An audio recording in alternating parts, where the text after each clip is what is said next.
Você sabia que se a gente combinar alguns alimentos, eles podem melhorar a forma de nutrir o nosso corpo? Fazendo isso certinho, a gente pode ajudar a cuidar da saúde. Quem conversa sobre isso com a gente é a nutricionista Suzana Cavallini. Tudo bem? Tudo bem, e você? Tudo jóia. Então tá bom. Muitas vezes a gente acha que eu vou comer esse alimento, que vai me suprir da forma que eu preciso, né? Isso. Faz isso bem, mesmo. não é que vai fazer mal. Exato. Mas dá para aproveitar melhor, é isso? Dá pra gente garantir uma melhor absorção, uma melhor digestão quando a gente combina alguns alimentos, né? O clássico, Elaine, que a gente traz sempre é para aquelas pessoas que têm uma má absorção ou uma deficiência de ferro, né?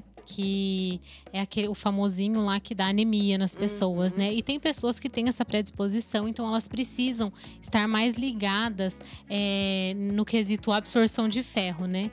Então, o ferro, quando combinado à fonte de vitamina C, ele é muito melhor absorvido. E quando combinado a fontes de cálcio, ele é pior absorvido, porque ele e o cálcio competem pelo mesmo sítio de absorção.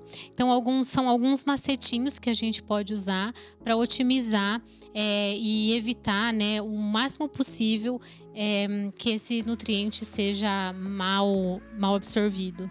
A gente pode falar, então, couve e laranja, por exemplo. Couve, laranja, ou então, assim, folhosos verdes escuros no geral, que eles são riquíssimos em ferro, né? E fontes de vitamina C. Couve e laranja, uma salada de couve com limão, temperado com limão. Ou então uma refeição completinha lá com arroz, feijão e carne e salada. E depois você chupar meia laranja. Ou consumir acerolas, que são riquíssimas, muito mais ricas que o limão até em vitamina C. Então, são essas combinações assim de alimentos muito comuns, bastante corriqueiros aqui no Brasil, né? Fáceis de encontrar, que dá pra gente fazer esse casamento aí, dá bastante certo. Agora você falou da absorção do cálcio, que daí entra num conflito. Então, por exemplo, se eu tiver couve e um estrogonofe, normalmente as pessoas não comem isso, mas não é legal. Mas é mais ou menos queijo. essa linha. Isso, é essa linha mesmo que a gente segue. E tem um outro hábito que algumas pessoas têm, Elaine, que é o que a gente tem que tomar mais cuidado, que é logo após o almoço tomar café com leite. O leite em si, sabe? E tem gente que só toma um cafezinho, mas muita gente toma um cafezinho com leite. E aí você pensa, tomar ali que seja 50, 100 ml de leite, que já tem uma quantidade bem considerável de cálcio, já atrapalha essa absorção, sim. Inclusive o café. A cafeína, nesse pós-almoço, ela pode sim prejudicar a absorção, não só de ferro, mas de vários outros nutrientes também. Então, esse hábito de terminou de almoçar, a sobremesa é um cafezinho, é algo que tem que ser com bastante cautela.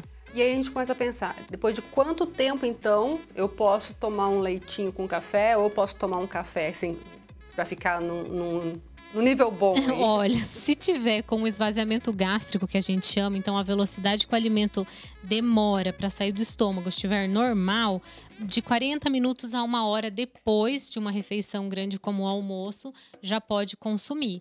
Se a pessoa já tiver com uma digestão lenta, que o alimento demora um pouco mais para sair do estômago, aí o tempo também aumenta. Então, chega a dar 2 horas depois, ou 3 até, sabe? Depende do tempo desse esvaziamento, que é prejudicado por N questões. E uma delas, estresse. A gente diminui essa velocidade de esvaziamento gástrico também. Então, a gente tem que levar em consideração tudo isso. Que outras combinações a gente pode colocar?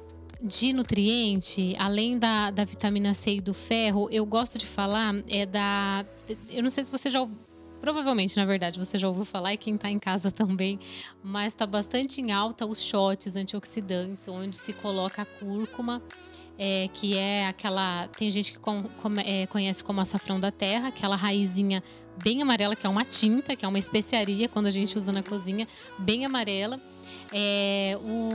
O nutriente dela, muito benéfico, é a curcumina. E a curcumina, ela é melhor biodisponível e melhor absorvida na presença de piperina, que tem na pimenta preta. Olha. Olha só. E geralmente quando tá em veículo oleoso, que a gente fala. Então você diluir a cúrcuma numa gordura, pode ser manteiga, um óleo de coco, um azeite, e colocar um pouquinho de pimenta, otimiza a absorção dessa curcumina e de todo esse efeito anti-inflamatório também. Olha que interessante. Além eu posso colocar num omelete, por exemplo? Com certeza, você aquece a gordura que você vai utilizar. Um azeite, um fiozinho de azeite, ou uma manteiga, um óleo de coco. Coloca uma porçãozinha de curcumina. Você vai ver como o gosto é outro.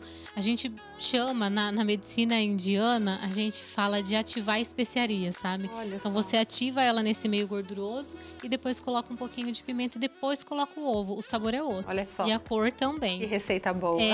E uma outra também, um outro alimento que eu acho muito importante de falar, um outro nutriente, é o licopeno, que está presente no tomate. Aí não é nem casamento de substâncias, mas é a maneira de preparo. O licopeno, ele tá relacionado com saúde da próstata, principalmente, sabe? E prevenção de câncer de próstata, inclusive. E ele é melhor biodisponível para absorção quando ele é cozido. Então, em molhos de tomate, sabe? Não naquela saladinha de tomate. Quando você aquece o licopeno, ele fica biodisponível para absorver. Eu acho interessante trazer isso, porque o tomate também é algo que a gente consome, assim, com bastante frequência, né? E que interessante, né? Essas formas de ativar melhor o alimento para se comer, né? Eu fico imaginando quem que descobre, né? Imagina o quanto de estudo que não é feito, o quanto de teste que não é feito para descobrir tudo isso, né? Mas eu acho incrível esse casamento que a gente consegue fazer, tanto de especiarias quanto de alimentos em si, né? Tanto de uma maneira que a gente possa otimizar ou até evitar que seja prejudicada, né, essa absorção. Eu acho bem legal. E para a gente encerrar, uma bem básica que acho que todo mundo que já passou por uma Nutri conhece, que é sempre associar, por exemplo, no lanchinho da manhã, uma fruta com uma semente, uma oleaginosa.